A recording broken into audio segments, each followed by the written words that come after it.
कधीच नाही चुकणार तुमचे फेवरेट टीव्ही शोज झी5 सोबत, तेही एकदम फ्री.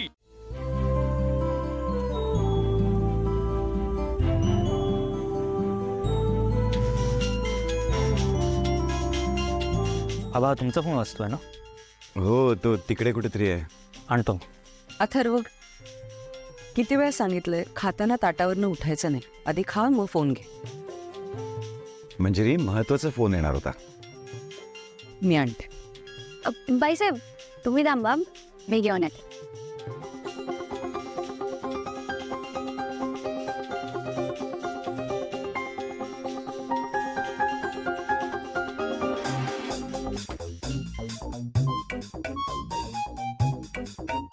काय झालं, उचललास का? चुकून. असं दे.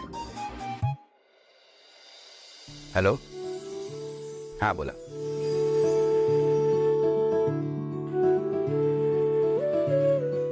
काय सांगताय?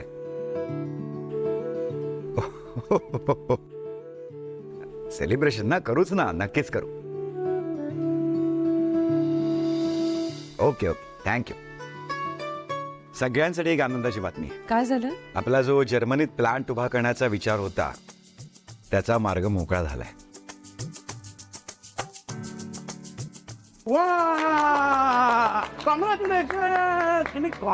कॉंग्रॅच्युलेशन. परमिशन मिळाली आपल्याला? कालच केशव काकांशी बोलत होतो, ते म्हणाले की काहीतरी लिगल प्रॉब्लेम चालू आहेत तिकडे. तेच प्रॉब्लेम्स, लिगल प्रॉब्लेम्स दूर झालेत आणि आता लवकरच आपण जर्मनीत आपली फॅक्टरी सुरू करतोय. कॉंग्रॅच्युलेशन्स. Same to you. हे सगळं मीरामुळे झालं. सॉरी. हो, म्हणजे तिने फोन उचलला आणि आपल्याला ही चांगली बातमी मिळाली.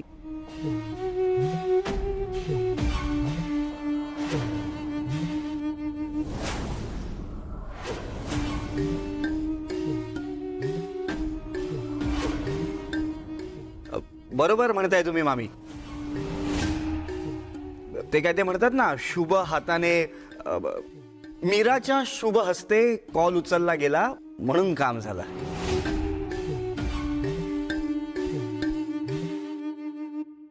हो ना माया? हा बाबा, बाई फ्लूक झालं असेल. म्हणजे मला तरी असं वाटतंय की मीराचा फोनला हात लागला आणि आपल्याला ही गुड न्यूज मिळाली.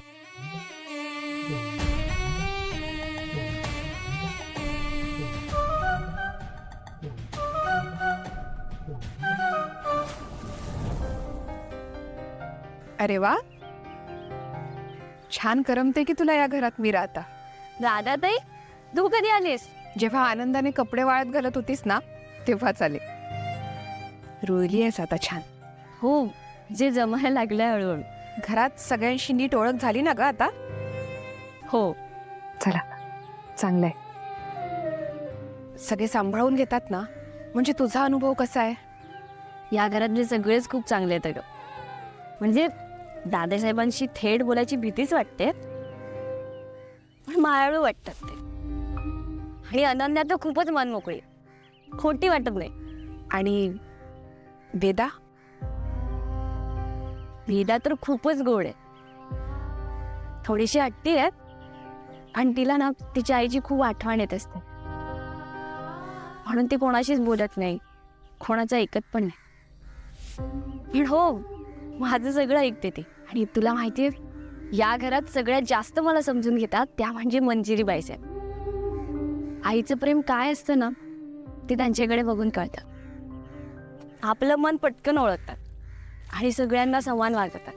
ताई तुला सांगू का, शहरात येताना ना वाटलंच नव्हतं की श्रद्धा, बाबा, काका यांना सोडून मी इथे राहू शकेन. पण फक्त मंजिरी बाईसाहेबांमुळे ना मला इथे करमायला लागलं. खरंय तुझं, खूप प्रेमळ स्वभाव आहे त्यांचा. त्यांचं बोलणं, आपल्याला जीव लावणं, माया करणं, या सगळ्यांची तुलना कशाशीच होऊ शकत नाही. हे एक सांगू का ताई, या घरातले ना सगळेच खूप चांगले आहेत, पण एका माणसाचा स्वभाव ना मला बिलकुल पटत नाही. कोण ग? वेदाचे बाबा. भांडखोर आहेत नुसते. त्यांना ना सतत माझं काही ना काही खटकत असतं. नाही ग,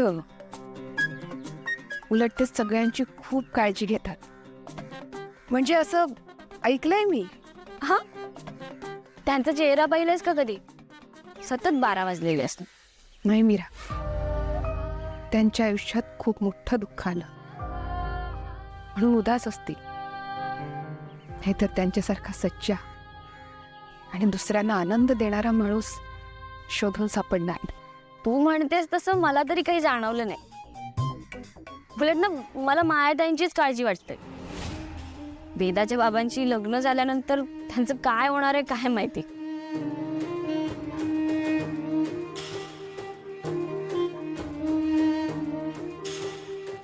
मीरा, एक सांगू? बोल ना. मी इथे शेजारीच राहते, त्यामुळे या घरात काय घडतं ते येतं माझ्या कानावर. ती माया वाटते तेवढी चांगली नाहीये अगं. मुळात तिचं अथर्वशी लग्न होतंय हीच न पटणारी गोष्ट आहे. ताई, तू असं का बोलतेस? अगं, असं फक्त मीच नाही, आजूबाजूचेही हेच बोलतायत. अथर्वचं आणि मायाचं लग्न होऊ नये ह्यासाठी मी पण प्रार्थना करेन देवाकडे. ताई, तू काहीतरी चुकीचं ऐकलंयस. कसं आहे ना, तू शेजारी राहतेस पण मी या घरात राहते. मी स्वतः पाहिलंय. मायाताई खूप चांगल्या आहेत ग. मीरा, दिसतं तसं नसतं. मायाला ओळखण्यात तू खूप मोठी चूक करतेयस. ताई, तुझा गैरसमज झालाय ग. मायाताई ना मंजिरी बाईसाहेबांसारख्याच आहेत. त्यांचा त्याग तुला नाही कळणार. ठीक आहे, तुला वाटत असेल तर असेलही माया एवढी चांगली. येते मी. ताई,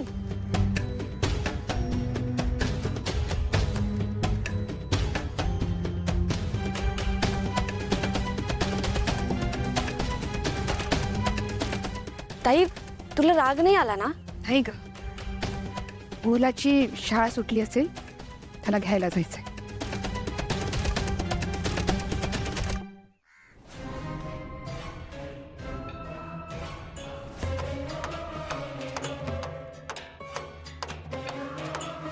माझी शंका खरी ठरली. ही खरंच वेडी आहे. एकटीच नेहमी बडबडत असते.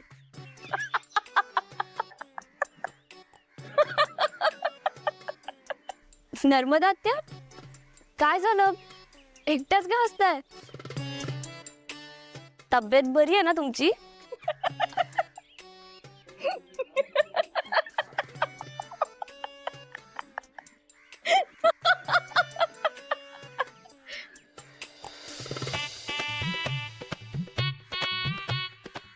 नर्मदा आत्या एकट्याच का हसत होत्या?